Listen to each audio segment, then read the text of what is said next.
Thank you.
Thank you.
आता तुम्ही कृपावंत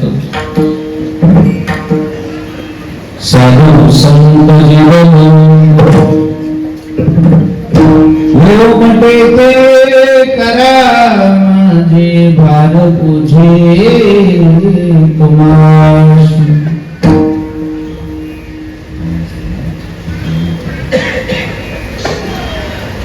आता तुम्ही कृपावंत साधू संत जीवला लोकटे ते करा माझे भार तुझे तुम्हाशी वंशले ते पायापाशी वंशले ते पायापाशी नाही असी वेगळे मोठे ते करा म्हणजे भार तुझे तोशी तुका मनी सोडिया गाठी तुका मनी सोडिया गाठी दिली मिठी पायाशी गोडे ते करा माझी भाव तुझे तुम्हाशी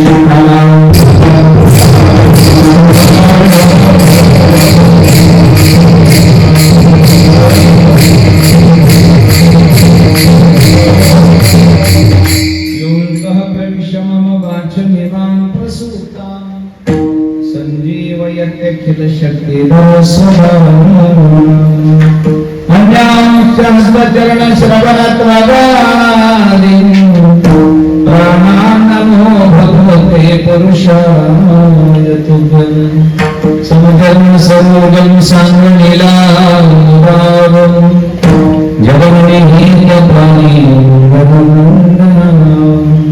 पूर्णमुल शिखाला चंदनं कंजनेत्रं सदैव भवनासं विठ्ठलं चिन्तयामि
सद्गुरु जेने तारणा संसार विशेष श्री संतांशी माझा चरणावरी साष्टांग विश्रांती पावलो सकाळी वाढले अंत आता तुम्ही कृपा साधू संकटी मला गोमटी परामाही पारभुरी तुमाशी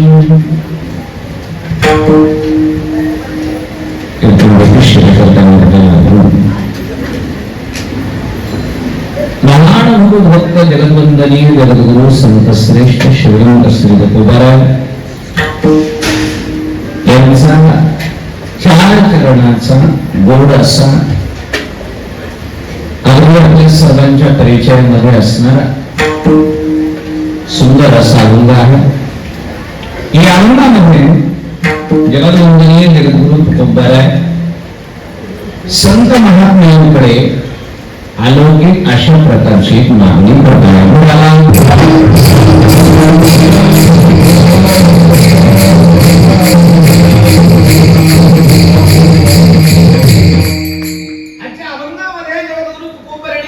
केलेली आहे पण ती देवाकडे न करता आज संतांकडे केली. काय मागणी आहे? अलौकिक अशा प्रकारची गोड मागणी आहे. गोमटे माझं तुम्ही गोमटा का, अशी मागणी संतांकडे तुकोबारायांनी केलेली आहे. शक्यतो मागणी पर कीर्तन म्हटलं की मागणी आपण देवाकडे करत असतो, बरोबर की नाही? देवाकडे मागायचं असतं. देवाकडे देवा माझं हे आहे, माझं ते आहे, वगैरे वगैरे अशा प्रकारचे आपण अनेक पद्धतीने देवाकडे मागण्या मागतो. जगद्गुरु तुकोबारायांचं मत काही थोडी वेगळं आहे. आज जगद्गुरु तुकोबारायांना मला वाटतं देवापेक्षाही भरवसा आणि विश्वास जास्त संतांवर दिसतोय.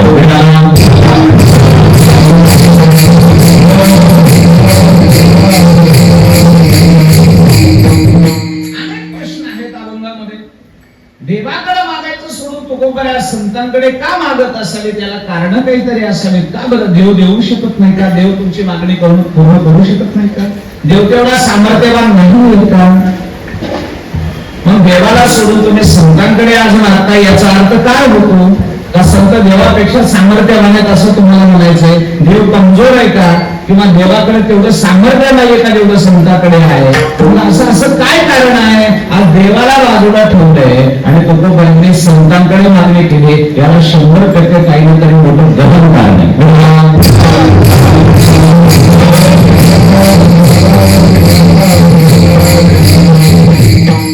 कदाचित मला वाटतं कधीतरी तुकोबारायांची देवाकडून निराशा तर झाली नसेल. कदाचित असंही झालं असावं की तुकोबारायांनी देवाकडे मागितलं असावं आणि देवाकडून तुकोबारायांची मागणी पूर्ण झाली नसावी. कधीतरी असं घडलं असं. त्यामुळे तुकोबारायांना वाटतं की जाऊ दे, देवाचं काही खरं नाहीये, आज आपण देवाकडे मागायचंच नाहीये. मला वाटतं तुकोबारायांनी बऱ्याच काही कारण असतील, त्याच्याबद्दलच आज देवापेक्षा संतांकडे मागण्याचा निर्धार केलाय.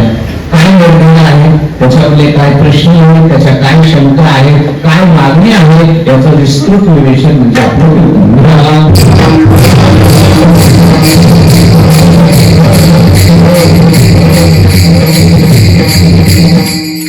शिवेला प्रारंभ करण्यापूर्वी अल्पसा परिहार. साधू संतांच्या महापुरुषांच्या पदस्पर्शाने पुण्याने पावन झालेली ही पुण्यभूमी आणि म्हणजे धूळपाडा.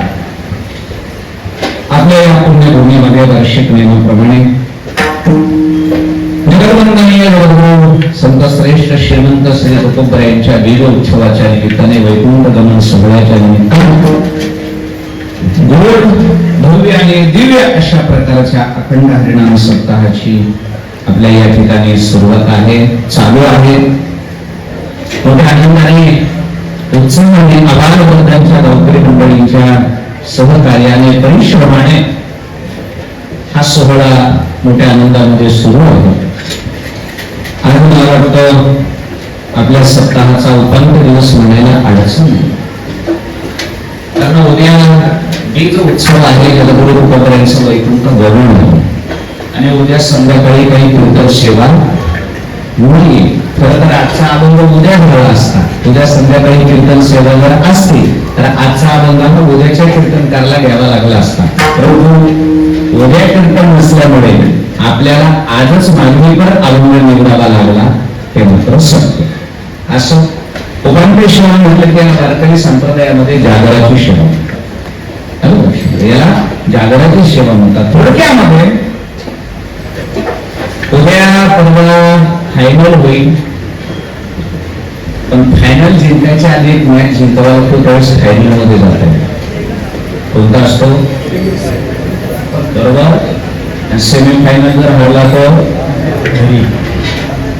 फायनल बिनल काही नाही, लक्षात म्हणून आजची सेवा म्हणजे उपांत्य सेवा, याचा अर्थ आज सेमी फायनल आहे.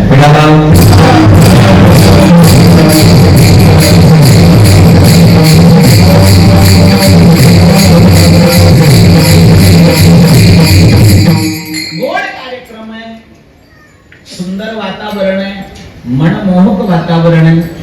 वारकरी संप्रदाय हा ऐश्वर्याचा संप्रदाय. एक लक्षात घ्या, आपण ज्ञानोबासारख्या आणि तुकोबासारख्या श्रीमंताचे लेकर आहोत. आपण दळभद्री दरिद्रीची लेकर नाही आहोत. आपण ब्रह्मांड ठेकडे हात बसरी जिने धीर त्याचे असे म्हणणाऱ्या तुकोबाऱ्यांचे आपण लेकर, ऐश्वर्य संपन्न बापाचे आपण लेकर. त्याच्यामुळे लक्षात ठेवा, आम्ही संपूर्ण महाराष्ट्रामध्ये फिरतो, कीर्तन करतो. आता कुठं कसं असतं, कुठं कसं असतं, पण खरंच सांगू का, ऐश्वर्य संपन्न ज्ञानोबा तुकोबाऱ्यांच्या लेकरांचा सप्ताह कसा ऐश्वर्य संपन्नच असावा याचं उदाहरण म्हणजे घोडपाड्याचा सप्ताह.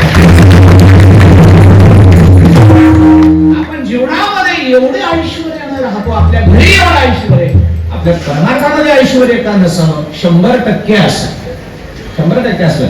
आपण घरी ऐश्वर्य राहतो, ऐश्वर्यामध्ये राहतो, पण परमार्थामध्ये दरिद्री दाखवतो. असं नाही पाहिजे. आपल्या परमार्थामध्ये पण ऐश्वर्य पाहिजे. आणि मग हा जो परमार्थ आहे ना, अंतःकरणातून, श्रद्धेतून, प्रेमातून आणि भावनेमधून केलेली सेवा संतांनी देवांना आवडत असते.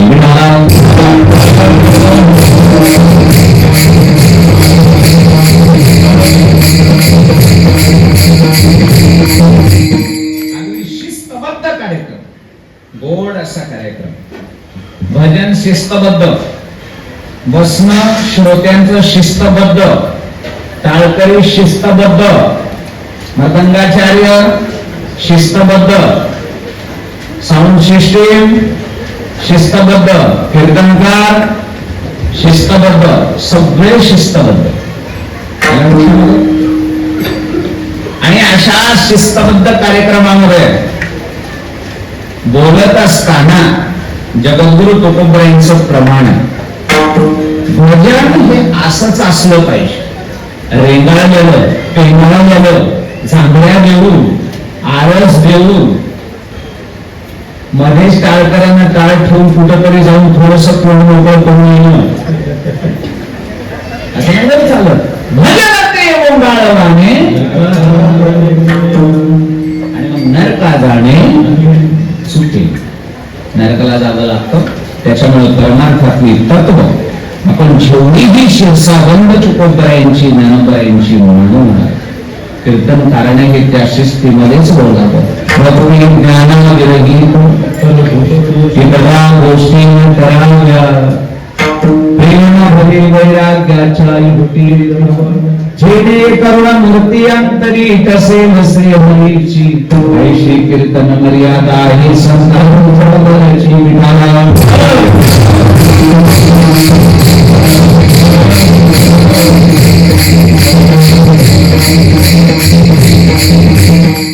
असो मागणी परवंतामध्ये जगवंदने तुकोबारा संतांकडे आज मागणं मागताय.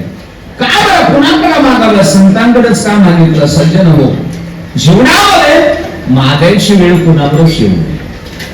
लक्षामध्ये मागायची वेळ कुणावर येऊ नये, तर मागणं चांगलं नाही. ज्यावेळेस आपल्याला मागायची वेळ येते, कुणाच्या दारात जायची वेळ येते, कुणासमोर तरी हात पसरायची वेळ येते, त्या दिवशी समजायचं आपली उंची कमी झालेली असते. मागणं चांगलं नाहीये, मागण्यानं काही उंची वाढत नाही, माणूस मोठा होत नाही. उलट ज्या दिवशी आपल्याला हात पसरायची कुणाच्या जवळ तरी वेळ येते, दारामध्ये जाऊन भीक मागायची वेळ येते, समजायचं त्या दिवशी आपला स्वाभिमान संपला.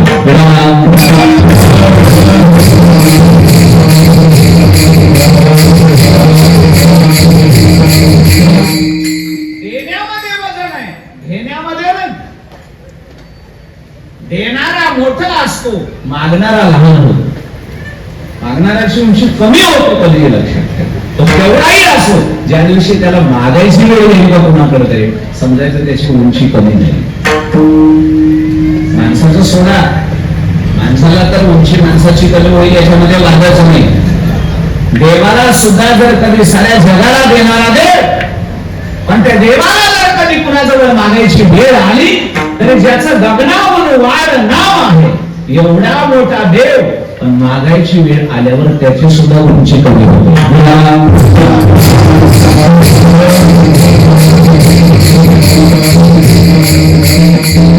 छोटं व्हावं लागतं, मोठं होऊन जमत नाही. त्याच्यामुळे लक्षात ठेवा, देव सगळ्यात मोठा आहे का, पण बळीराजाच्या दारामध्ये ज्यावेळेस देवाला मागायची वेळ आली का ती कशी येऊ आपल्याला त्याच्याशी गेली नाही. पण ज्यावेळेस जगाचा बाप भगवान विष्णूला बळीराजाच्या दारामध्ये काहीतरी मागण्याकरता गेला, तीन पाऊल जमीन का होईल पण मागण्याकरता, भिक्षा मागण्याकरता गेला का, त्यावेळेस देवाचा जो अवतार आहे त्याची उंची किती आहे का बरं. तुम्हाला सगळ्यांना माहिती आहे तो अवतार, काय सांगायची गरज नाही. कोणता अवतार आहे? वामन अवतार आहे. कसा आहे हो?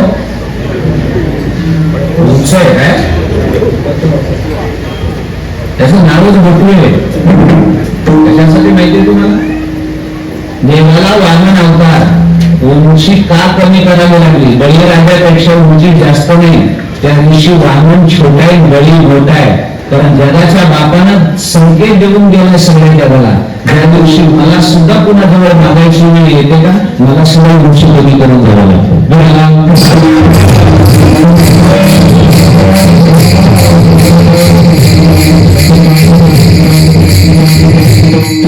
जिथं देव जरी मागायला गेला तरी देवाला ठेंगणं व्हावं, उंची कमी होते, छोट होतो.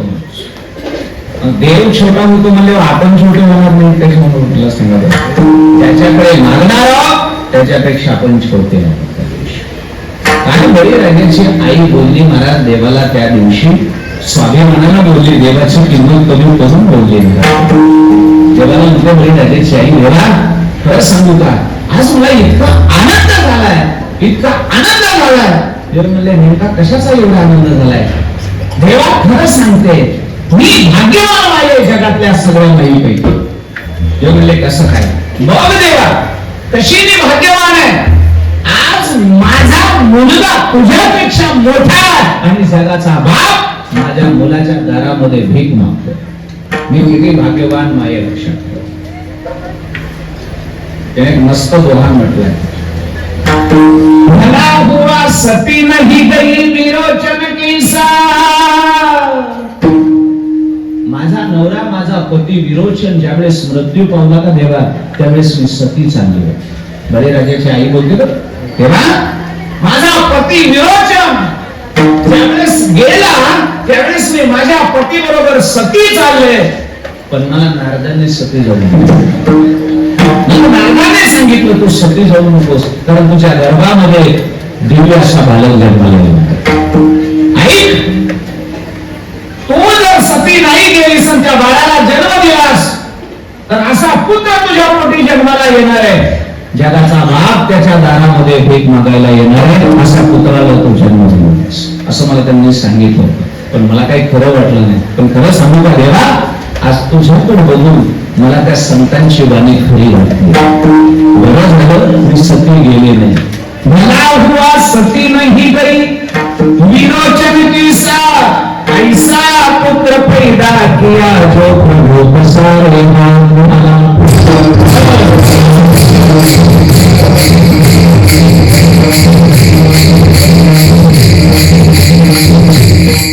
सांगण्याचं तात्पर्य एवढं आहे सज्जन हो, मागणं सोपं नाहीये, पण मागणं सोपं नाहीये, उंची कमी होते.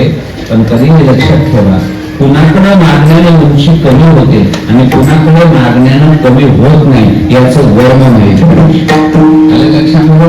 आयुष्यामध्ये ज्याच्या बरोबर आपण आकर्षण वागलो, ज्याच्या बरोबर असं करून वागलो, तुला तर कधी शरण येणार नाही, तुला दाखवतोच असं ज्याला म्हणतो का त्याच्या घरात मागायची त्याला दुर्दैव पण ज्याच्या सोबत आपले संबंध अगदी प्रेमाचे आहेत, जिव्हाळ्याचे आहेत, जी माणसं आपली आहेत त्यांच्या बरोबर मागायला किंवा त्यांच्याकडून काही घ्यायला उंची कमी होत लक्षात ठेवा. आपले जे कोणी असेल त्यांच्याकडे मागण्यात उंची कमी होत नाही. जी माणसं आपली नाही त्यांच्याकडे मागण्यात आपली उंची कमी होते.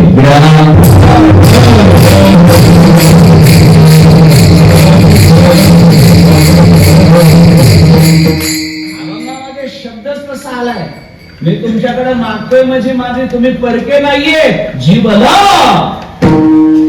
शब्द आहे. संतांसाठी शब्द घेतलाय तुकोबराने, मी तुमच्याकडे मागतोय परकेत म्हणून मागत नाही, तुम्ही माझे जीवलग आहे.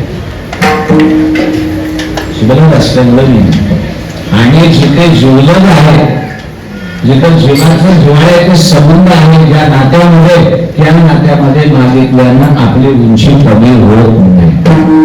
कारण आहे का,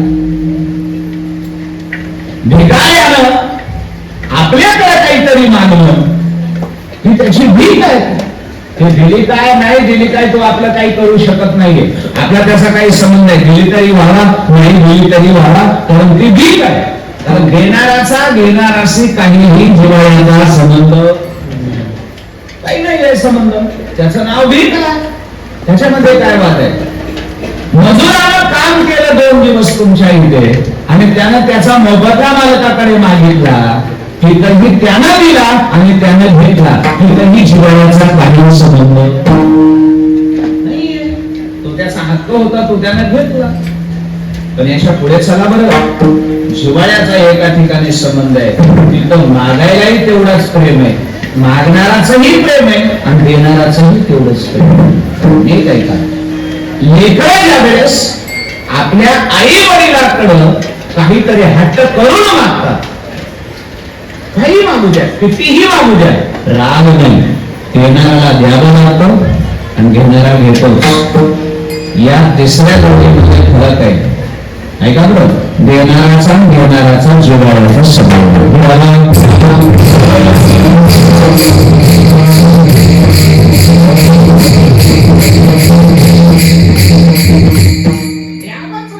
आणि घेतल्याशिवाय ते सोडतच नाहीत. तुकोबरा म्हणतात, देवा तुझं आणि आमचं नातं भिकाऱ्यासारखं नाहीये, मजुरी सारखं नाहीये की आम्ही तुझी भक्ती केली म्हणून त्याच्या मोबदल्यामध्ये आम्ही तुला काहीतरी मागतोय, असंही नाहीये देवा. किंवा आम्ही तुला भीक मागतोय, असंही काही नाही. तुझं आमचं नातं काय आहे, तू कामाने आम्ही मागावी लगे.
तुझी लेकरं, तो आमचा मायबाप आहेस. आणि लेकरांनी मायबापाकडे मागण्यामध्ये लेकरांची उंची कमी होते असं म्हणायचं. लेकरांनी मायबापाकडे मागणं, काही मागू द्या, लाडानं मागू द्या, लाड घालू द्या, दिवसातून 10 वेळेस मागू द्या, काही अडचण नाही. लेकरांनी आपल्या आई वडिलाकडे काहीतरी मागणं म्हणजे लेकरांचं किंमत कमी होती किंवा उंची कमी होती असं म्हणायचं. या नात्यामध्ये तो नियम लागू पडत.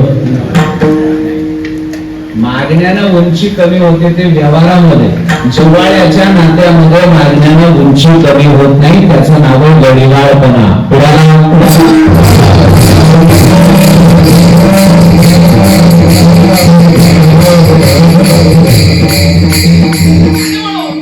जगद्गुरु तुकोबांनी हा लढीवाळपणा देवाकडे घातला याच्याबद्दल वादच नाही.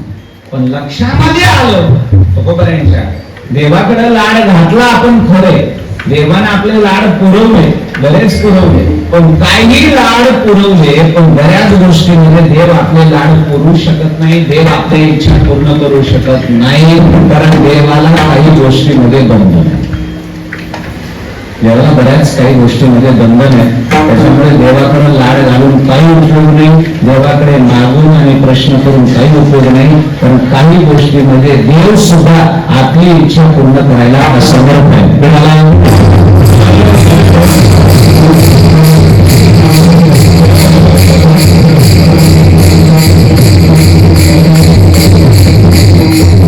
बऱ्याच ठिकाणी संतांनी देवाला झाडलं सुद्धा.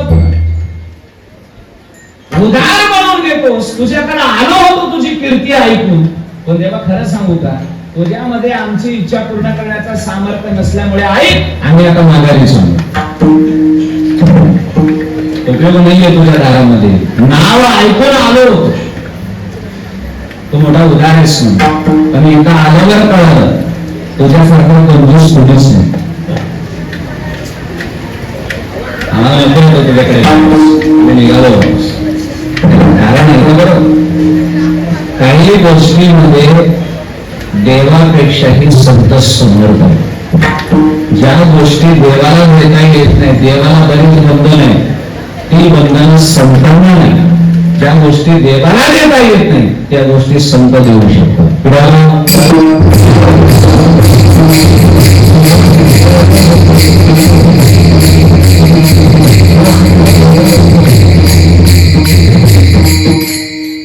प्रभू रामचंद्राकडे जेवढी कामं होणार नाहीये तेवढी कामं हनुमानजीची भक्ती केल्यावर होतात. हो, बरेच काम, बऱ्याच इच्छा, बऱ्याच आपल्या आकांक्षा ज्या आहेत का प्रभू रामचंद्र पुऱ्या करू शकत नाही, तेवढ्या इच्छा पूर्ण करण्याची ताकद कोणामध्ये हनुमानजीमध्ये लक्षात. म्हणजे देव सुद्धा जे करू शकत नाही ते करू शकण्याची, ती पूर्तता करण्याची ताकद साधू म्हणजे. त्याच्यामुळे कोणी कोणाकडे मागावं हे अगोदर समजून घ्यावं. समोरचा जर आपली मागणी पूर्ण करण्याला समर्थ नसेल तर त्याच्याजवळ हात पसरून त्याच्याजवळ कोण शब्द खर्च करून उपयोग सुद्धा नाही वाटत. समर्थवान पाहिजे समोरचा. उपकारा म्हणतात संतांची ताकद एवढी आहे, देवाची सुद्धा इच्छा पूर्ण करण्याची ताकद संतांना. देव सगळ्या जगाची इच्छा पूर्ण करेल, पण देवाला सुद्धा कधी कधी इच्छा होत असेल तर नाही, त्यानं कोणाकडे इच्छा व्यक्त करावी. सगळ्या जगाची इच्छा पूर्ण करतो तो देव, आणि देवाची सुद्धा इच्छा पूर्ण करतात ते संत.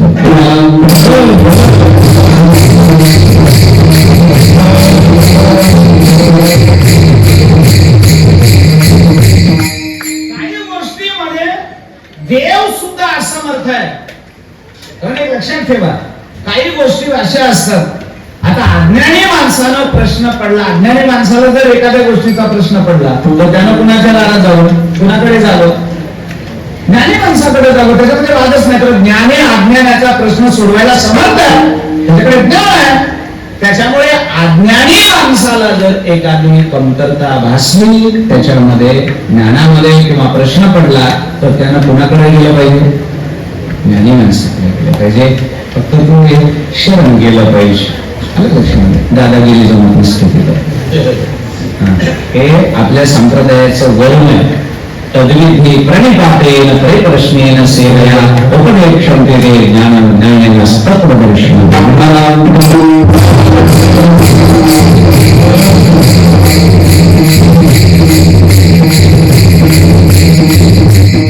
आणि मग अज्ञानी माणसानं ज्ञानाच्या दारामध्ये जावं. पण आता ज्ञानी माणसाला जर प्रश्न पडला तर त्यांना कुणाकडे जाऊ? बोला.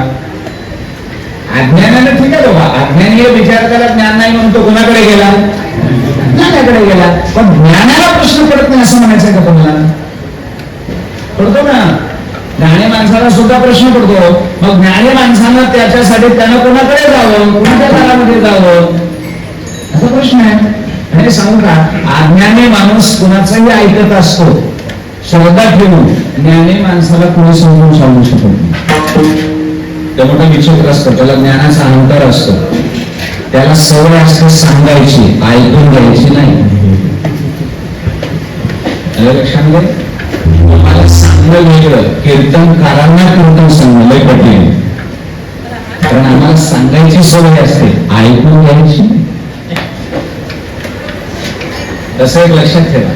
अज्ञानाला सांगणं वेगळं, तर ज्ञानी माणसांना सांगणं मोठं कठीण असतं. कारण एक लक्षात ठेवा, ज्ञानी माणसाला त्याचा अहंकार दुसऱ्याचं पटवून देत नाही.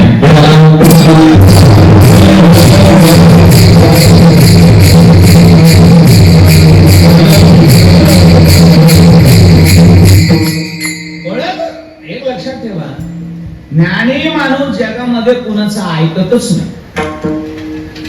आणि तो त्याचा अज्ञान मान्य पण करत नाही.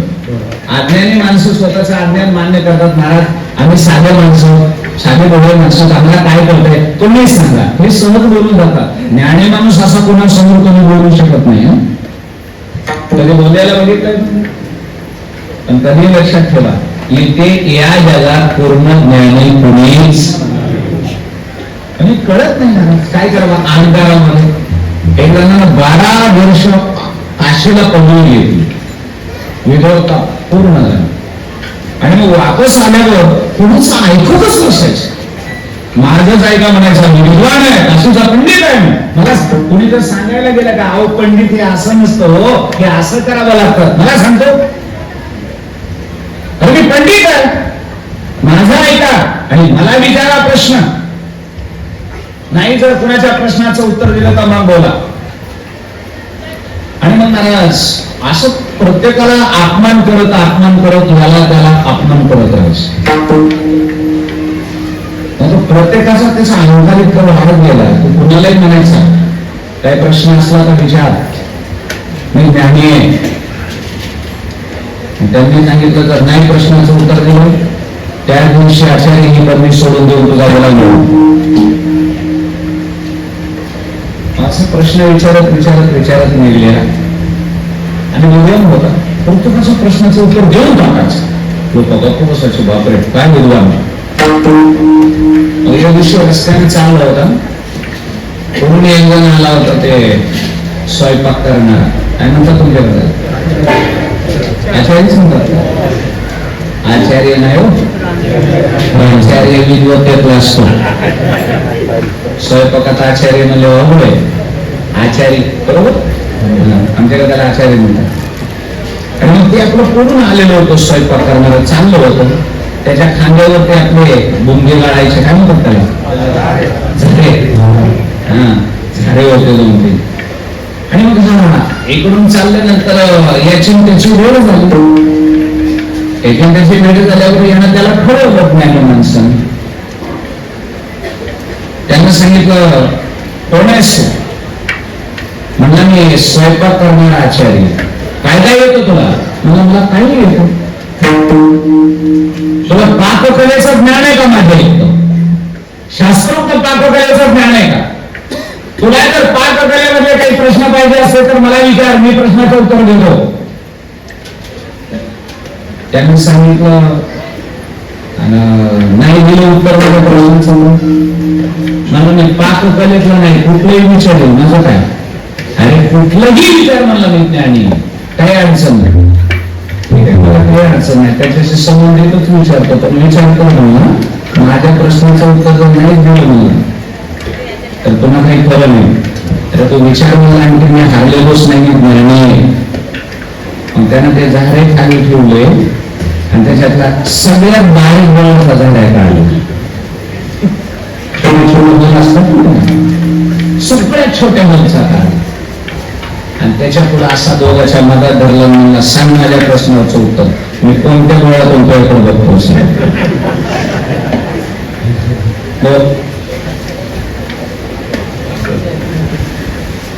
याच्यातल्या कोणत्या डोळ्यातून मी तुझ्याकडे बघतो? दे उत्तर. त्याने विचार केला, याचं उत्तर कुठल्याच पुस्तकात आल्या लक्षामध्ये. शेवटी अहंकार संपला आणि स्वयंपाक करणाऱ्या व्यक्तीचा गुलाम होऊन त्याच्या हाताखाली राहावं. काय सांगतो मी तुम्हाला, ज्ञानी माणसाचा अहंकार कोणाकडे त्याला नम्र होऊन देईल. अशा ज्ञानी माणसाला जो प्रश्न पडला तो त्यानं कुणाकडे जायचं, तो तोपर्यंत त्याचं उत्तर दिलं. तुम्हाला जगात कुणावर जर विश्वास नसेल, कुणाच्याच ज्ञानावर अवलंबून द्यावं. तुम्ही एक काम करा,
त्यांना सरळ कुणाला विचारावं?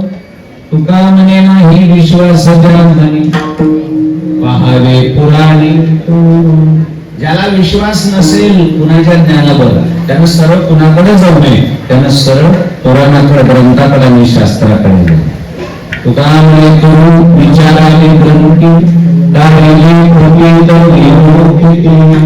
तुम्हाला बाकीच्यावर कोणा विश्वास नसेल तर तुम्ही डायरेक्ट कुणाला विचारा? ग्रंथांना विचारा, पुराणांना विचारा, तिथं कुणी खोटं बोलत नाही. मग आता अज्ञानी माणसानं ज्ञानाकडे जावं, ज्ञानी माणसानं शास्त्र ग्रंथाकडे जावं. पण तुम्हाला काय म्हणायचंय, शास्त्राला ग्रंथाला प्रश्न पडत नाही? पडत असतील का नाही? त्यांना पण पडत आहेत. मग त्या शास्त्राने ग्रंथाने कोणाकडे जावं? अरे आणि आम्ही शास्त्राकडे, ज्ञानी माणसं शास्त्राकडे गेले, पण शास्त्राचे त्या 6 जणांचेच भांडण मिटलेले नाही. त्यांचाच काय चालू आहे आपण ऐकत आलो ना आजपर्यंत.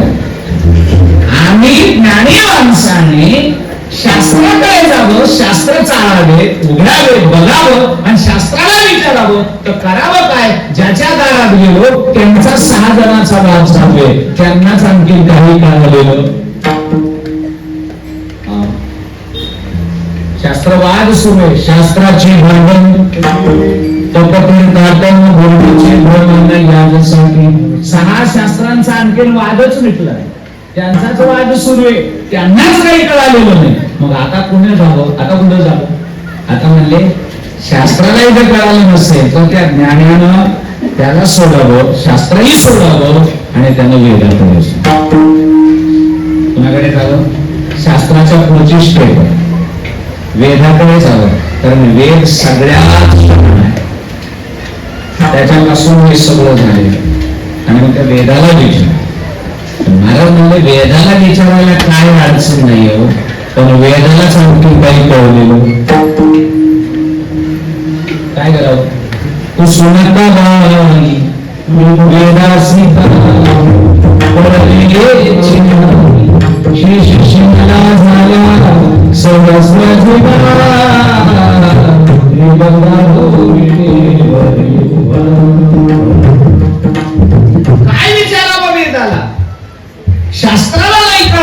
वेदाकडे जावं तर वेदालाच आणखीन काही कळलेलं नाही. वेद जाणव गेला म्हणून तो विह तुझला प्राप्त कैसे तेथील प्रमाण नेनवे वेदासी देशमध्ये दोषी केले. या सगळ्या प्रमाणांचा अर्थ काय? वेदालाही नाही कळला याचा कांबळा राजा आणि आता कुणाकडे जातो? आम्ही वेदाकडे गेलो असतो पण वेदही आम्ही घेत नाही याच्यामध्ये, वेदालाच काही कळालेलं नाही. मग आमचा प्रश्न वेद काय सोडवणार आहे? आता तरी सांगा आम्ही कुणाकडे जावं? मग आता महाराज म्हणले आता तुम्ही ज्ञानाकडे जाऊ नका, शास्त्र ग्रंथाकडे जाऊ नका, वेदाकडेही जाऊ नका, या सगळ्यांना ज्यांना बनवलंय देवाकडे झाल्यानंतर शेवटी देवाकडे गेले आणि देवाला विचारलं, देवा आम्ही सगळीकडे थकून थकून तुझ्याकडे आलोय, आम्हाला काही तुला विचारायचंय, सांगतोस खरे देवा? मी सांगितलं सांगा काय पाहिजे तुम्हाला? आम्हाला एखादा प्रश्न सांग देवा. आम्हाला सुखाचा पत्ता सांगतोस का? सुख कुठे आहे? आम्ही ज्ञानी लोकांना पत्ता विचारला त्यांनाही काही कळालं नाही, आम्ही शास्त्राला ग्रंथाला शोध विचारला त्यांनी काही सांगितलं नाही, आम्ही वेदाला विचारलं त्यांनी काही सांगितलं नाही. मग यांना कुणालाच कळालं नाही म्हणून आम्ही आता तुझ्या दारात आलो. तेव्हा तू तरी सांगतोस का जरा सुखाचा पत्ता कुठे?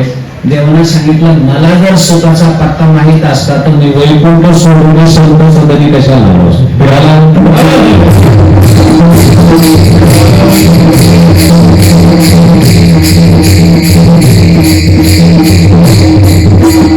देवाला ती साधक मंडळी विचारतायत, देवा असं कसं म्हणतोस तू? अरे सगळं जग सुखासाठी तुझ्याकडे येतंय ना, आणि सगळे तर तुझ्या सुखाचा पत्ता सांगतात. सुखाला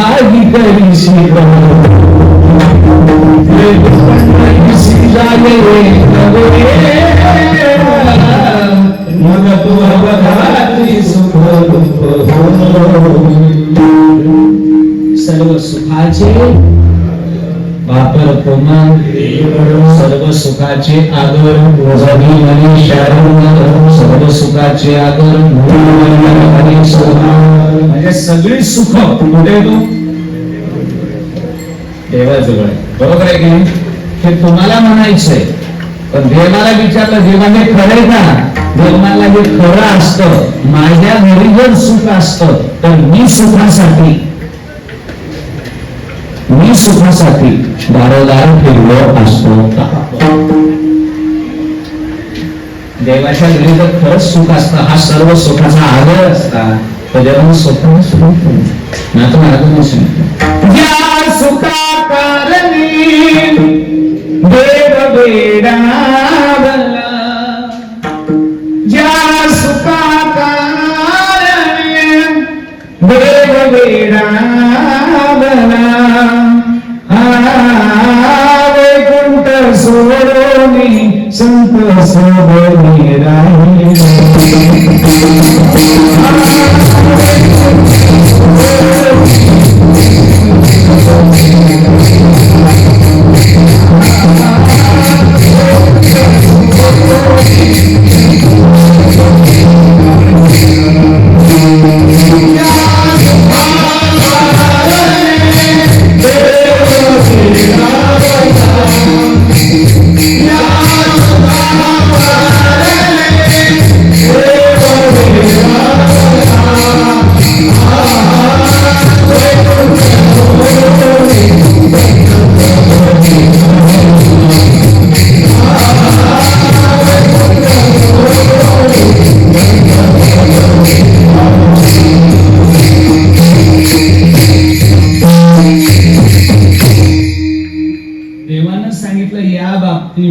मी सुद्धा असमर्थ आहे, माझ्याकडे सुद्धा ही गोष्ट नाही, मला सुद्धा तुम्हाला सांगता येईल. म्हणजे सगळे जग या बाबतीमध्ये मला सुखाचा आदर समजतंय, पण खरं सांगू का मला सुख मिळत नाही. आणि मला जर सुख असतं, माझ्याकडे जर सुख असतं तर मी वैकुंठ सोडून एकाकडे फिरलो असतो.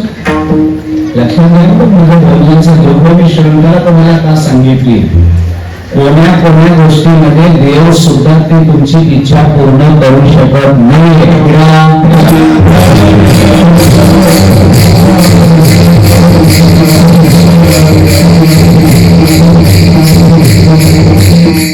आणि मग भगवंताने सांगितलं काही गोष्टीमध्ये मी असमर्थ आहे, पण ज्या गोष्टीमध्ये मी असमर्थ आहे त्या गोष्टीमध्ये माझे संत समर्थ आहे. म्हणजे मला सुद्धा सुखासाठी कोणाच्या दारात जावं लागतं? बरोबर? देवाच्या दारात जाऊन उपयोग नाहीये, कारण आपण सुखासाठी देवाकडे जातोय आणि देव सुखासाठी किती प्रमाणे लोकांना सुद्धा म्हणले, देवा खरं सांगू तुझ्याकडे येऊन काही उपयोग झाला नाही, तुझ्याकडे सुख नाहीये, सुखाचा पत्ता मी सांगतो देवा तुला. वैष्णवा संगती सुख वाटे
हातबल व्हावं लागतं, गप्प बसावं लागतं आणि मग देवाला संतांकडे जावं.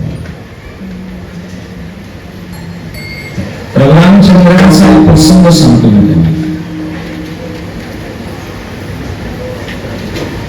इंद्रजिताचा वध झाला, बरोबर? आणि मग इंद्रजिताचा वध झाल्यानंतर सुरुवातीला इंद्रजिताचा हात तुटला आणि तो तुटलेला हात सुलोचनेच्या पायामध्ये लावला.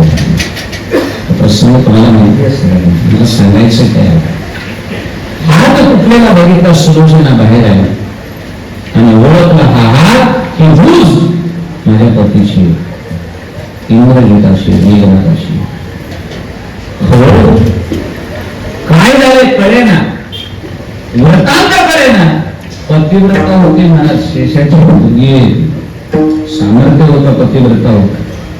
लेखणी आणि कागद आणून दिला त्या तुटलेल्या हातामध्ये, बरोबर आहे का? तुटलेल्या हातामध्ये लेखणी दिली आणि कागद दिला आणि तिला सांगितलं काय झालंय ते सगळा वृत्तांत मला लिहून दे. काय सामर्थ्य मला, ज्या बाईनं तुटलेल्या हातामध्ये लेखणी दिली आणि त्या भुजेनं तुटलेल्या हातानं सुलोचनेची आज्ञा मांडली आणि तुटलेल्या हाताला पत्र लिहिलं. इंद्रजिताचा वध झालेला होता. सुलोचनेला कळालं तर आपला पती गेला, माझ्या पतीचं लक्ष्मणाने शिर उडवलं, दुःख झालं. आता शेवटचा पर्याय, सुलोचना मोठं हुशार बुद्धिमान झाली, रामाकडे गेली आणि मग प्रभुरामचंद्राकडे गेल्यानंतर रडायला लागली. रडायला लागल्यानंतर प्रभुरामचंद्राला बोलायला लागली सुलोचना, प्रभू माझ्या पतीला तुम्ही मारलं, मला तुम्ही विधवा केलं, माझा तुमचा काय शत्रुत्व होता.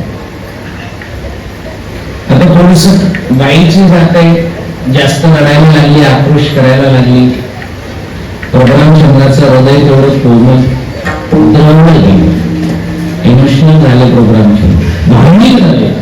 सुलोचना रडू नकोस, मला कळतंय तुझं दुःख कळतंय, पण आता नाईलाज आहे. रणांगणामध्ये क्षत्रियाचा धर्म मलाही पाळावा लागला, तुझ्या नवऱ्यालाही पाळावा लागला, त्याच्यामध्ये त्याला मृत्यू आला, त्याला माझा दिलास. पण रडू नकोस, मला तुला जेवढं तुझं दुःख कमी करता येईल तेवढं मी करण्यासाठी. सुलोचनानं अगोदर रामाला इमोशनल केलं, भावनिक केलं, आणि मग सुलोचनानं सांगितलं, देव रामा झालं पण झालं, माझा काही दोष नाही, फक्त माझी एकदा माझ्या पतीबरोबर सती जाण्याच्या अगोदर माझी एक शेवटची इच्छा पूर्ण केली तर मोठे उत्तर होते. प्रभुरामचंद्र पाहुण्याच्या घरामध्ये बोलून गेले, सुलोचना तुझी जी काही शेवटची इच्छा आहे ती मला सांग, मी तुझी ती इच्छा पूर्ण करेन. सुलोचना म्हणले, तसं नाही राम, तुमचं काही सांगता येत नाही, वचन द्या. प्रभुरामचंद्रांनी सुलोचनेला वचन दिलं, लक्ष द्या, आणि वचन दिल्यानं सांगितलं, सुलोचना जे तुला पाहिजे ते मी देऊन टाकतो. सुलोचनेने सांगितलं, रामा काही नको, फक्त माझ्या नवऱ्याचं तुटलेलं शीर मला द्या, त्याच्यापेक्षा मला पाहावं. प्रभुरामचंद्रांनी थोडा विचार करायला पाहिजे होता का नाही. वचनही बोलून बसले, काही अडचण नाही म्हणजे देऊन टाकतो मी तुला शीर. आता रामाच्या गोष्ट लक्षात आली नाही, पण वानरांच्या लक्षात आली नसेल. वानर म्हणले, काय प्रभुरामचंद्राला करावं.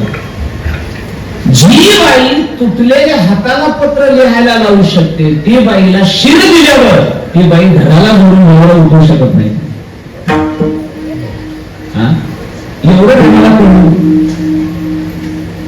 आणि जो इंद्रजित मारायला 14 वर्षाचा ब्रह्मचार्य व्रत पालन केलेला, 14 वर्षाचा निहार एक मिळाला होता, फक्त लक्ष्मी, आणि त्यावेळेस इंद्रजित मिळाला. आता जर बदल या सुलोचनेनं जर इंद्रजिताचं शीर धडाला लावून जर नवरा जिवंत केला, आता रामायण संपलं. आता इंद्रजित पुन्हा मिळत नाही, आणि आपल्याला कुणाला राहू देत नाही. वानर मारून मारून स्वतःला घ्यायले, तोंडात माती भरून घ्यायले. प्रभुरामचंद्र हे तुम्ही काय केलं, तुमच्या लक्षात कसं आलं नाही. प्रभुरामचंद्र म्हणले, काय झालं. अहो तुम्ही त्या सुलोचनेला शीर देतो कशाला म्हणला. म्हणले, काय झालं. काय झालं. अहो जी बाई तुटक्या हाताला पत्र लिहायला लावू शकते, तिचं सामर्थ्य, ती बाई शीर जोडू शकत नाही. प्रभुरामचंद्र म्हणले, हे माझ्या डोक्यात सांगितलं. अरे बाईने तर माझ्यासोबत कपट केलं, पण आता काय करायचं. नंतर वचन देऊन बसलो, आणि वचन पालकनं आमच्या कुळाची रीत नाही. रघुकुलरीत सदा चली आई, प्राण जाय पर वचन न जाय. राम सिया राम सिया राम गेला तरी आता वचन जाणार नाही. मी सुलोचनेला वचन दिले, मी शिर देईन. बरोबर आहे. आता ऐका बरं, देव सुद्धा कधी कधी असमर्थ कसा होतो याचा दृष्टांत आहे. देव सुद्धा असमर्थ होतो, काही गोष्टीमध्ये अधवल होतो, आणि आता काय करावं ते देवाला सुचत नाही. गोंधळामध्ये आता शिर देव सुलोचनेला, तर इंद्रजित उठवते बाई, इंद्रजिताला जिवंत करते, आणि नाही म्हणून तर रघुकुलाला कलंक लागतो. माझं वचन. मग आता द्यावं का नाही द्यावं.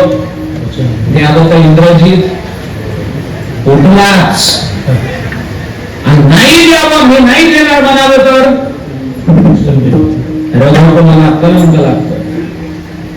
एवढ्या कात्रीमध्ये देव सापडला बरं, काहीच करता येईना. आणि मग आता काय करावं याच्यासाठी रामाला कुणाकडे जावं लागलं माहिती. राम परब्रह्म आहे, जगाचा बाप आहे, पण कधी कधी देव सुद्धा असमर्थ झाल्यावर रामचंद्राला हनुमानजीचा सल्ला दिला.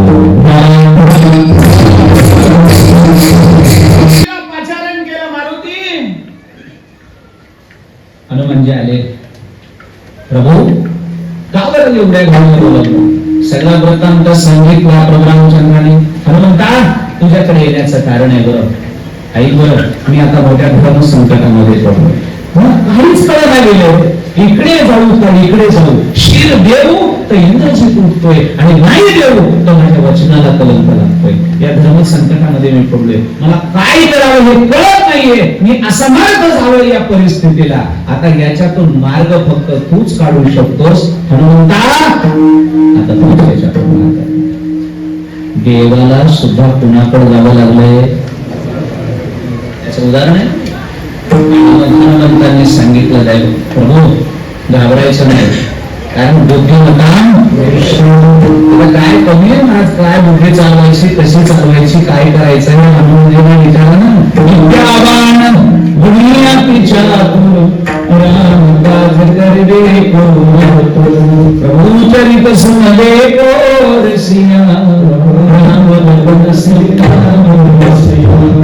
हनुमंतांनी सांगितलं घाबरायचं नाही. प्रभू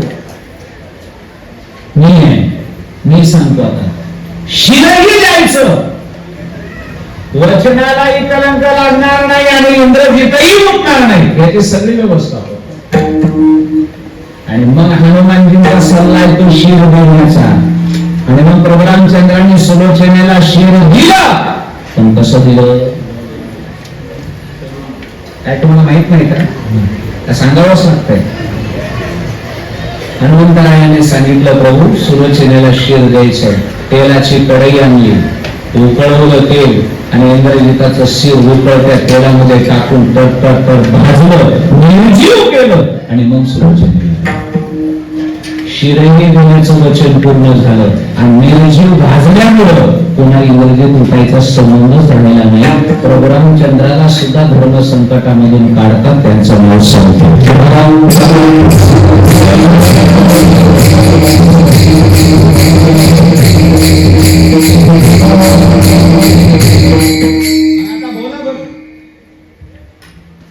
कोण समर्थ झालं? देव तर नाही झाला. कारण देव समर्थ असता तर देवाने प्रश्न स्वतः सोडवला असता. मी समर्थ, मला काय विचारायचं कुणाला गरज नाही. याचा अर्थ देव कमी पडला आणि देवाचा तोडा घेऊन देवालाही संकटातून बाजूला काढू शकतात. देवापेक्षाही समर्थ आहे ते म्हणजे संत आहे. ही गोष्ट तुकोबरायांच्या लक्षामध्ये आहे. तुकोबरा म्हणतात, जिथं तिथं देवाला कुणाचा आधार घ्यावा लागला आणि मग उगाच असल्या देवाला काय मानून उपयोग आहे. त्याच्यापेक्षा आज देवाकडे जायचंच नाही, आज डायरेक्ट कुणाकडे जायचं. कारण संत हे देवापेक्षा समर्थ आहे.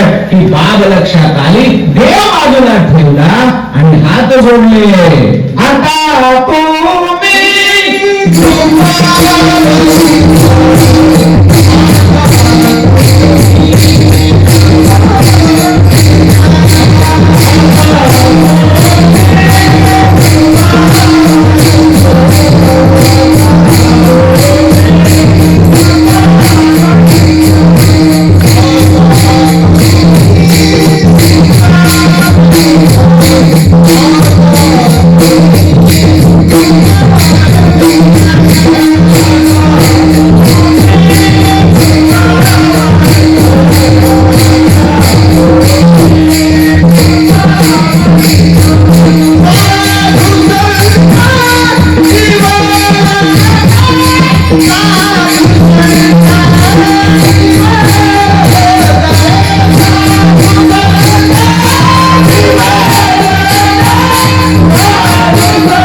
नको देवा. आज मी मागणार आहे ते तुझ्यापेक्षा समर्थ अशा संतांकडून. का आणि समर्थाची जरी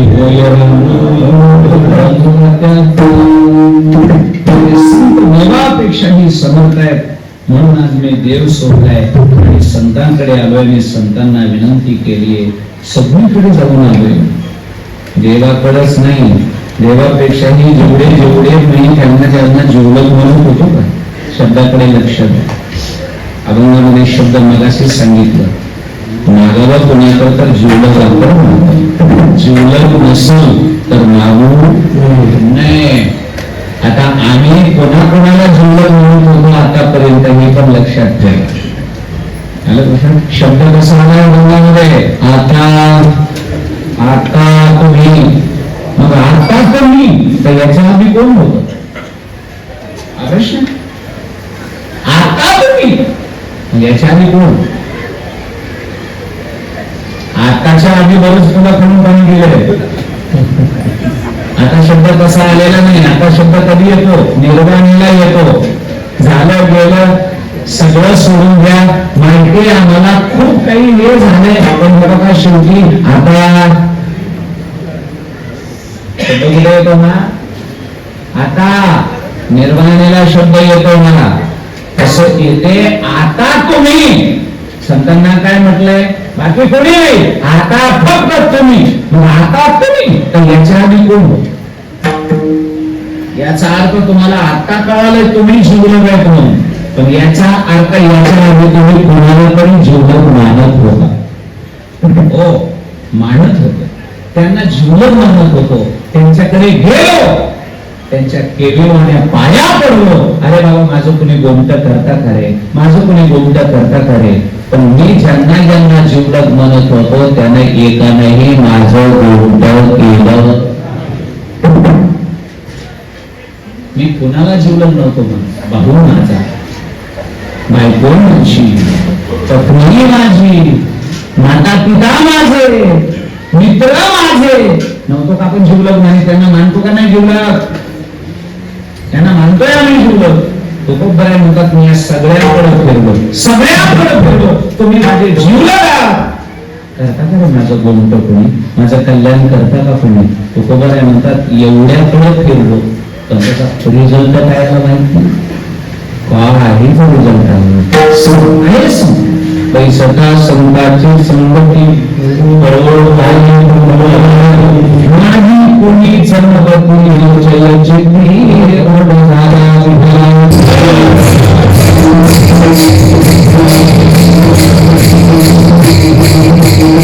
एवढ्या सगळ्यांकडे फिरलो मी ज्यांना आजपर्यंत जीवलग म्हणत होतो, पण एकही जीवलग नाही. सगळे स्वार्थ निघले शेवटी. कसं यांना जीवलग म्हणा? तुकोबऱ्यांचं एक प्रमाण आहे.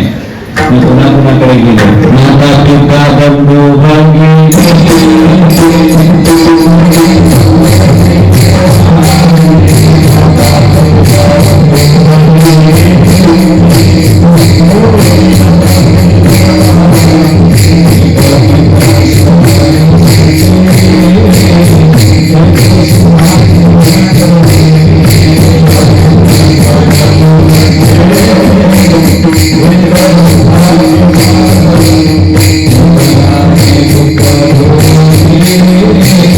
Thank you.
बरोबर मी बऱ्याच जणांकडे गेलो ज्यांना मी जीवलग म्हणत होतो आतापर्यंत. आता कुणी जीवलग नाही. आता दुसरं कोणी नाही. तिकडे काय झालं, गेलो होतो कुणाकुणाकडे, माता पिता बंधू भगिनी इष्ट मित्र स्वजन सखी एवढ्याकडे गेलो, पण ते कोणी सोडले. हे काही माझ्या कामाला आलं नाही बरं. तेव्हा सोडविना बंधू पाठाची बाई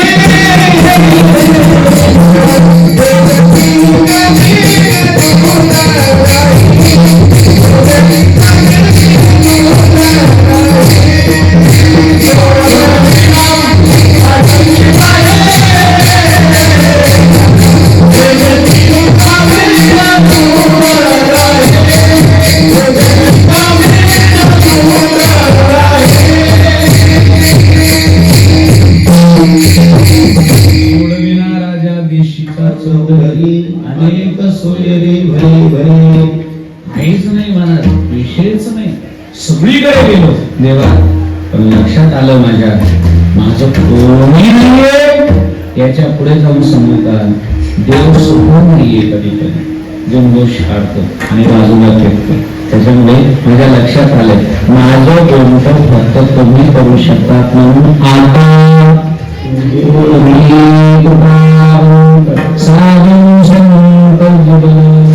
बर काय मागणी, काही नकोय.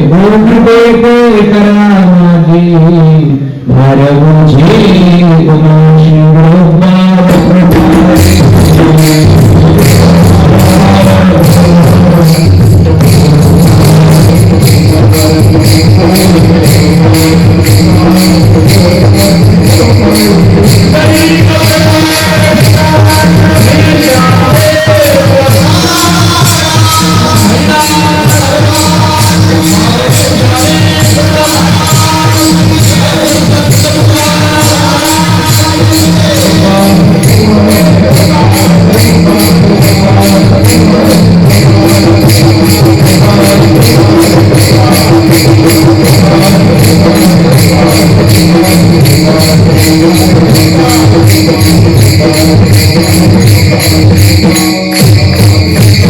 देवाचं गोंट करू शकतात म्हणल्यावर आपलं का नाही येत करणार. देवाला सुद्धा त्याचं गोंट करून घ्यायचं असेल तर देवाला सुद्धा कोणाकडे जावं लागतं, संतांकडे जावं लागतं. फक्त आठ एकच मला संत गोंट करतात, कल्याण करतात, चांगलं करतात. फक्त त्यांच्याकडे जाताना एकच आठ पूर्ण करून जावं लागते, फक्त पडावं लागतं. संतांकडे जात असताना गाठ ठेवून जायचं.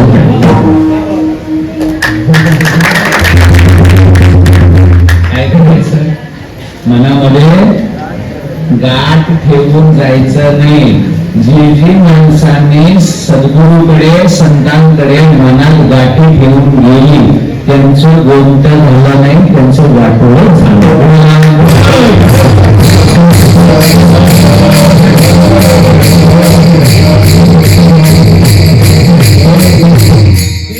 परमार्थ शुद्ध केली तर संतांची सेवा शुद्ध अंतःकरणाने करायची. मनामध्ये आड, मनामध्ये कपट आणि मनामध्ये गाठ खोटा असं संतांच्या जवळ करायचं नाही. आणि ज्यांनी केलं आपला इतिहास आहे लक्षात ठेवा. मिठी मारत असताना म्हणजे आता शेवट चरणावर आहे आपलं लक्षात ठेवा. दिली मिठी, मी मिठी मारायला लागलो पण माझ्या मिठीत गाठी नाही. मिठी मारायची पण मिठीत काय नसलं पाहिजे. आणि ज्यांनी कपटाच्या गाठी धरून मिठ्या मारल्या त्यांचा कोपरा बाहेर काढलेला पाहिजे. बरोबर. एक जणांना आमच्या छत्रपती शिवाजी महाराजांना मिठी मारली होती पण त्याच्या मिठीत गाठ होती, गाठ कपटाची. आणि त्याचा परिणाम असा झाला त्या मिठीने काही सुख लागलं नाही त्याला लक्षामध्ये. पोतळा बाहेर निघाला. त्याच्यामुळे मिठी मारत असताना संतांच्या चरणावर मिठी मारत असताना संतांकडे जात असताना पहिलं फक्त लक्षात ठेवा मनामध्ये कपटाची गाठ ठेवायची नाही. तुम्हाला मी उदाहरण सांगेन. खोटं बोलून, कपट ठेवून, गाठ ठेवून ज्यांनी संतांकडून काहीतरी योग्य करून घेण्याचा प्रयत्न केला त्याची बात होत नाही. शेवटला धोका मिळतो, शेवट उघडत नाही. कर्णाला द्रोणाचार्यांनी धनुर्विद्या नाकारली. लक्ष द्या, बारीक लक्ष द्या. गाठ ठेवून सद्गुरूकडे आणि संतांकडे गेल्यावर काय परिणाम होतो? कर्णाकडे गेल्यानंतर कर्णाला द्रोणाचार्यांनी सांगितलं, कर्णा तो क्षत्रियाच्या वंशामध्ये जन्मलेला नाहीस, मी तुला विद्यार्थी म्हणून स्वीकारू शकत नाही. सूतपुत्र आहेस. ठीक आहे. कर्ण ईर्ष्येला पेटलेला. ऐका बरं, ईर्ष्या मोठी वाईट असते. ईर्ष्या माणसाला कुठल्या कारणाला घेऊन जाते. ईर्ष्या कधी करायची नाही कोणाबरोबर. कर्णाची ईर्ष्या होते अर्जुनाबरोबर. मी अर्जुनाला धनुर्विद्येमध्ये हरवे म्हणजे हरवेल आणि अर्जुनापेक्षा श्रेष्ठ धनुर्धर होऊन दाखवेल, ही कर्णाची ईर्ष्या होती. आणि मग कर्णाने विचार केला, नाही द्रोणाचार्याने आपल्याला विद्या दिली, धनुर्विद्या दिली, आपण द्रोणाचार्यापेक्षा श्रेष्ठ कोण धनुर्धर असेल त्याच्याकडून विद्या घेऊ.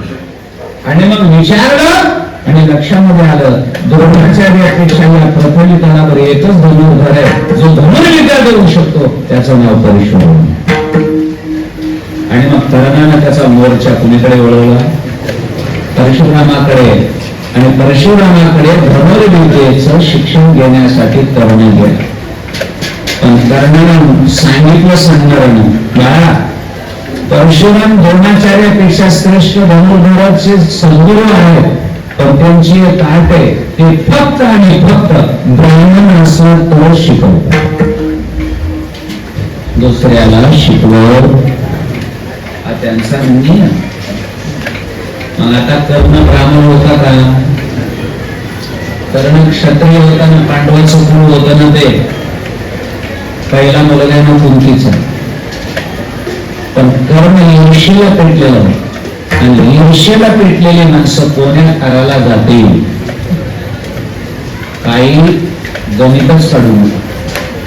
कर्णानं ठरवलं, जरी आपण ब्राह्मण नसलो तरी पण खोटं बोलायचं, पण विद्या घ्यायची. आणि मग कर्ण गेला परशुरामाकडे, सांगितलं, नमस्कार केला आणि परशुरामाला सांगितलं, मी कर्ण आहे, मला तुमच्याकडून धनुर्विद्या घेण्याची इच्छा. मग परशुरामाने त्यांच्या नियमानुसार विचारलं, बाळा तो कोण आहे? मग काय सांगितलं कर्णानं? मी ब्राह्मण आहे. कर्ण ब्राह्मण नव्हता, खोटं बोलला, कपट केलं, गोत्र खोटं सांगितलं, कुळ खोटं सांगितलं, सगळं खोटं सांगितलं. परशुरामाची फसवणूक केली आणि कपट ठेवून, गाठ ठेवून परशुरामाकडून धनुर्विद्या घेतली. ठीक आहे, काही अडचण नाही, ते करू नये, पण कर्णाने केलं. धनुर्विद्येचं शिक्षण पूर्ण झालं. गुरु दक्षिणा द्यायच्या कर्णाची वेळ होती. गुरु शिष्याचा संवाद झाला. कर्णा, आता तो माझ्यापासून दूर जाशील. दोघांचा संवाद चालू होता. एका झाडाखाली बसलेले होते आणि बसल्या बसल्या थंडगार सावलीला परशुरामाला झोप लागली.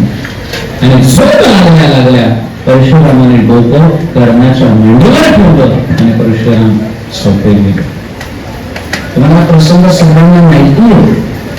थोड्या वेळामध्ये एक भुंगा आला आणि भुंगा येऊन कर्णाच्या मांडीला त्यांना चढवा होती. भुंगा हा नुसता चावून पळत नसतो, त्याची सवय असते. आरपार मध्ये गोळ पाडत जायची आणि त्या भुंग्यानं कर्णाच्या मांडीला कोरायला सुरुवात केली, गोळ पाडायला. रक्ताचा पाठ होता. क्षत्रिय महाराज सहन करण्याची वाढ आणि भाव सहन करण्याचं सामर्थ्य क्षत्रियामध्ये असतं, ब्राह्मणामध्ये नसतं. ब्राह्मण कोमल हृदयाचं असतं, ज्ञानाचं अंतःकरण असतं, ते कोमल असतं, घाव सहन करू शकत नाही. पण कर्णाने विचार केला, मुलगा चांगला म्हणून मांडी हलवू तर गुरुची झोप मूळ होईल, आणि गुरुची झोप मूळ झाली तर काय उपयोग आहे आपल्यासारख्या शिष्याचा. कर्णानं मांडीला आरपार म्हणजे जोर पडला, रथाचा पाठ लागला तरी कर्णानं मांडी हलवली नाही, तेवढी सहन केली. आणि ज्यावेळेस थंड लागलं परशुरामाची झोप मूड झाली, परशुरामाने उठून तो प्रकार बघितला, दर्शन्या प्रकार बघितला आणि परशुरामाच्या लक्षात आलं मुंडा मांडीला पोखरून पलीकडे गेलाय, रक्ताचा पाठ लागलाय, तरी हा हटला नाही आणि उठला नाही. याचा अर्थ एवढा त्रास ब्राह्मण सहन करू शकत नाही, करू शकत. याचा अर्थ परशुरामाच्या लक्षात आलं, हा माझ्याशी पक्ताना मनात गाठ ठेवून माझ्या बरोबर विद्या घेतली. हा ब्राह्मण नाही. परशुराम कडाले कोण आहेस तू? खरं सांग, आता तरी खरं सांग, कोण आहेस तू? नाही तर मी शाप देईल तो. आता मात्र कर्ण लागलं, कर्णाच्या लक्षात आलं आता काही खरं नाही, आता खरं बोलावं लागेल. आणि मग कर्णानं सांगितलं, गुरुजी मला माफ करा, मी ईर्ष्येला पेटलेलो होतो, मला अर्जुनाचा पराभव करायचा होता, अर्जुनापेक्षा श्रेष्ठ धनुर्धर व्हायचं होतं, म्हणून मी तुमच्याशी खोटं बोललो, मी ब्राह्मण नाहीये, मी क्षत्रिय. परशुरामाला राग आला, लक्षात ठेवा. परशुरामाने त्याच ठिकाणी कर्णाला सांगितलं, कर्णा अंतःकरणातून मी तुला शिष्य म्हणून मी तुला धनुर्विद्या दिली होती, माझा मन स्वीकारलं होतं, पण तू माझ्याशी गाठ ठेवून वागलास, माझ्याशी कप्पाची गाठ ठेवून राहिलास, माझ्याकडे खोटं बोलून तू विद्या घेतलीस, भले घेतलीस, पण माझा शाप आठवा करणार.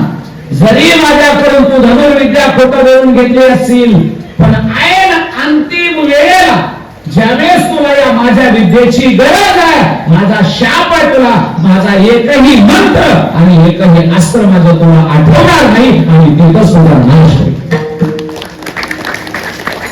परशुरामाने कर्णाला दिलेला शाप होता आणि ते झालं, लक्षात ठेवा.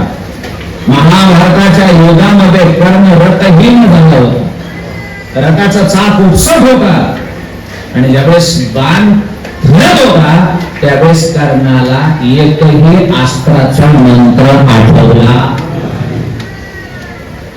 विचार करत होता, पुन्हा पुन्हा स्मरण करत होता, आणि असं काय झालंय, मी तर सगळे मंत्र पाठ केलेले पण मला आठवत का नाहीये, एकही अस्त्र आठवलं नाही, स्मरण झालं नाही. आणि त्यामध्ये अर्जुनाचा एक बाण आला, कर्णाच्या कंठामध्ये बसला आणि मग परशुरामाच्या लक्षात आलं, मला अस्त्र आणि मंत्र आठवले नाही, आणि त्यावेळेस कर्णाला परशुरामाचा शाप आठवला. हे सगळं सांगण्याचं तात्पर्य लक्षात ठेवा बरं. सद्गुरू आणि संत तुमचं बोलतं नक्की करतात, फक्त त्यांच्याकडे जात असताना मनामध्ये काय ठेवायचे नाही, ते फक्तच लक्षात ठेवायचं. तुकोबाराय म्हणतात, संतांना गोमटे ते करा माझे, माझं गोमट करा, पण तुम्हाला करावं लागणार आहे, कारण मी माझ्या मनातल्या सगळ्या गाठी तुका सोडिल्या.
सगळं सोडलेलं आहे बरं संतांना सांगितलं.